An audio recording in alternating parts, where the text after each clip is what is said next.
सावन मास में चारों तरफ हरियाली होती है। बारिश की वजह से यह मौसम बड़ा ही सुहावना होता है और इस मौसम में पेड़ पौधों में अलग सी एक चमक दिखाई देती है। इस हरे भरे वातावरण के चलते सावन अमावस्या को हरियाली अमावस्या के नाम से भी जाना जाता है। हरियाली अमावस्या के दिन मंदिरों में भगवान का हरे परिधानों से अलौकिक श्रृंगार किया जाता है। दान पुण्य और पौधा लगाने के लिए यह दिन सबसे श्रेष्ठ माना जाता है, क्योंकि ये दिन प्रकृति को भी समर्पित है। इस दिन पौधे लगाने से पितरों और देवी देवताओं का हमें विशेष आशीर्वाद मिलता है।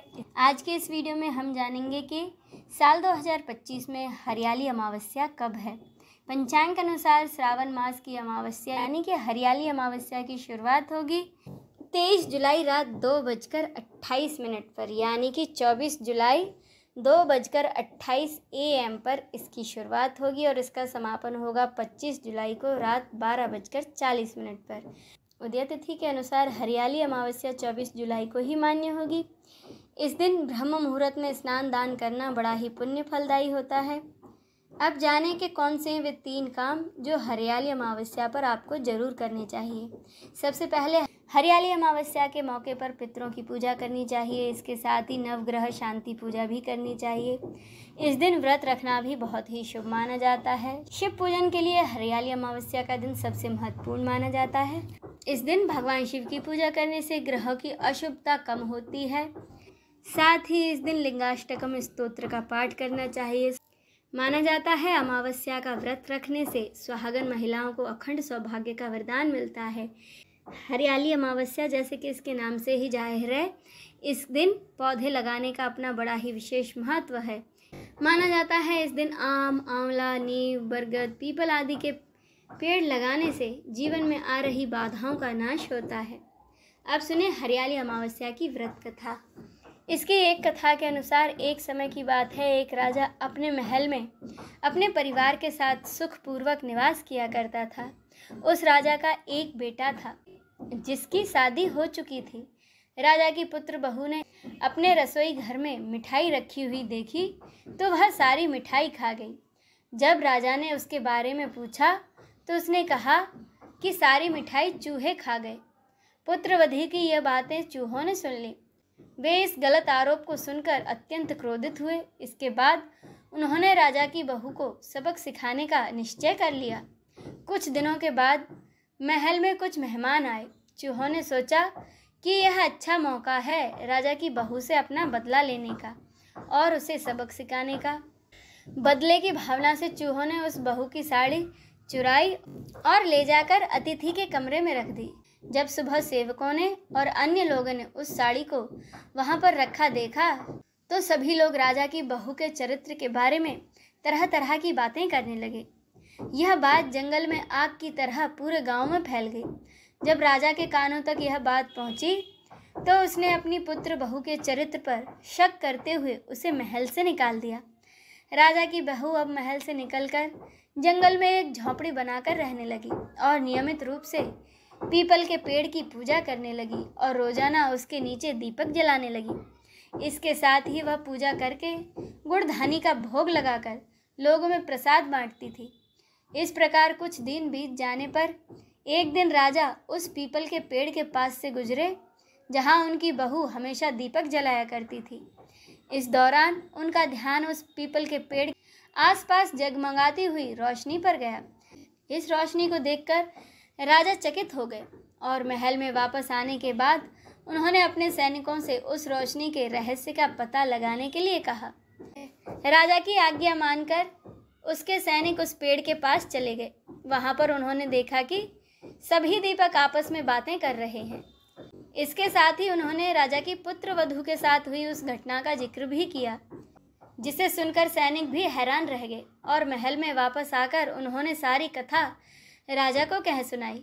सारी कहानी सुनने के बाद राजा को अपनी गलती का एहसास हुआ और उसने अपनी पुत्र वधू को वापस महल में बुला लिया। इस तरह पीपल के पेड़ की नियमित रूप से पूजा करने का फल राजा की पुत्र वधू को मिला। अब सुने अमावस्या की एक और कहानी। कथा के अनुसार एक समय की बात है, एक ब्राह्मण अपनी पत्नी के साथ रहता था। वो दोनों ही भगवान विष्णु के परम भक्त थे। दोनों प्रतिदिन अपना ज़्यादातर समय भगवान के ध्यान और पूजा पाठ में बिताते थे। ब्राह्मण का घर धन धान्य से भरा हुआ था, किंतु उसके संतान न होने के कारण वे दोनों अत्यंत दुखी रहते थे। एक दिन ब्राह्मण ने अपनी पत्नी से कहा कि मैं तपस्या करने के लिए वन में जा रहा हूँ। इसके बाद वह भगवान पर भरोसा और संतान की कामना को लेकर घर छोड़ तपस्या करने के लिए वन को चला गया। ब्राह्मण को कठोर तपस्या करते हुए कई वर्ष बीत गए, लेकिन उसे फल की प्राप्ति न हुई। अंत में हार मानकर ब्राह्मण ने अपने जीवन को समाप्त करने का निर्णय कर लिया। अपने जीवन को समाप्त करने के बारे में सोचकर उसने पेड़ की डाली पर फांसी का फंदा डाल दिया और अपने गले पर वह उसे बांधने लगा। तभी वहाँ पर सुख अमावस्या प्रकट होकर बोली, हे ब्राह्मण, तुम्हारे भाग्य में 7 जन्म तक कोई संतान न लिखी है, किंतु मैं तुम्हें 2 कन्याओं का वरदान देती हूँ। तुम अपनी एक कन्या का नाम अमावस्या रखना और दूसरी कन्या का नाम पूनम रख देना। तुम अपनी स्त्री से कहना कि वह 1 वर्ष तक सुख अमावस्या का व्रत रखे और अमावस्या के दिन 1 कटोरी में चावल भरकर उस पर दक्षिणा रखकर दान कर दे। सुख अमावस्या की बातें सुनकर ब्राह्मण घर को आया और ये सारा वृत्तांत उसने अपनी पत्नी को कह सुनाया। सुख अमावस्या के आदेश के अनुसार ब्राह्मणी ने व्रत रखना शुरू कर दिया। कुछ दिनों के बाद ब्राह्मण के घर 2 कन्याओं का जन्म हुआ, जिसमें से एक कन्या का नाम उन्होंने अमावस्या और दूसरी का नाम पूनम रखा। जब ब्राह्मण की दोनों बेटियां बड़ी हुईं तो ब्राह्मण ने उनका विवाह कर दिया। बड़ी बहन अमावस्या धार्मिक प्रकृति की थी। वह काफ़ी भगवान की पूजा और धर्म कर्म में समय व्यतीत करती थी। इसके विपरीत पूनम भगवान को बिल्कुल नहीं मानती थी, जिसके कारण बड़ी बहन अमावस्या के घर में तो सुख समृद्धि का भंडार था, पर छोटी बहन के घर में गरीबी छाई थी। जब बड़ी बहन अमावस्या को अपनी छोटी बहन पूनम के बारे में पता चला तो वह बड़ी दुखी हुई। तब अमावस्या अपनी बहन के लिए ढेर सारा सामान लेकर उससे मिलने उसके घर गई। छोटी बहन के घर पहुंचकर अमावस्या ने उसे 1 वर्ष तक सुख अमावस्या का व्रत करने की सलाह दी।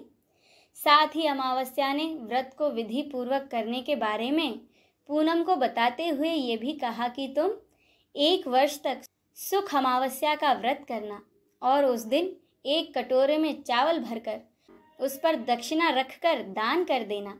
ऐसा करने से तुम्हारे सभी कष्ट दूर हो जाएंगे और तुम्हारे घर में सुख समृद्धि आएगी। पूनम ने अपनी बहन की बात को मानते हुए बिल्कुल ऐसा ही किया, जिसके बाद 1 साल के अंदर ही पूनम का घर धन धान्य से भर गया और उसके घर एक बेटे ने जन्म लिया। इस प्रकार जो भी विधि पूर्वक अमावस्या का व्रत करता है उसके घर में सुख समृद्धि आती है। इसी के साथ यह व्रत कथा संपूर्ण होती है। हर हर महादेव।